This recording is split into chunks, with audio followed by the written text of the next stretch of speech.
జగన్మోహన్ రెడ్డి గారి గవర్నమెంట్ ఇంకా 70 రోజుల కన్నా ఎక్కువ ఉండదు. అది ఉండకుండా భారతీయ జనతా పార్టీ కంకణం కట్టుకుని జగన్మోహన్ రెడ్డి గారు 5 ఏళ్లలో 10 లక్షల కోట్ల పైన అప్పులు తెచ్చి ప్రతి మనిషి తల మీద ఇవాళ అప్పును ఉంచి జగన్మోహన్ రెడ్డి గారు వెళ్లే పరిస్థితి తీసుకొస్తున్నారు. 3 క్యాపిటల్స్ అన్నాడు, ఒక్క క్యాపిటల్ కూడా ఇవాళ ఆంధ్రప్రదేశ్ నోచుకోలేదు. లిక్కర్ మాఫియా ఈ మద్యం తాగి ఆల్మోస్ట్ రోజుకి 700 నుంచి 1000 మంది చనిపోతున్నారు. ఈ మద్యం కూడా టెస్ట్ చేస్తే దాంట్లో విషపూరిత పదార్థాలు ఉన్నాయని కూడా తేలింది. అది చెన్నై ఒక టెస్టింగ్ సెంటర్ లో.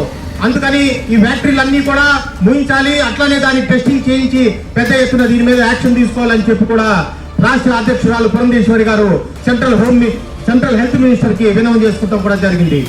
ఈ విధంగా చూస్తే యువతకి గాని రైతుకి గాని శ్రామికులకు గాని ఏ విధంగా కూడా ఆయా పార్టీ పేరు ప్రకారం ఎవరికి మంచి చేసింది లేదు.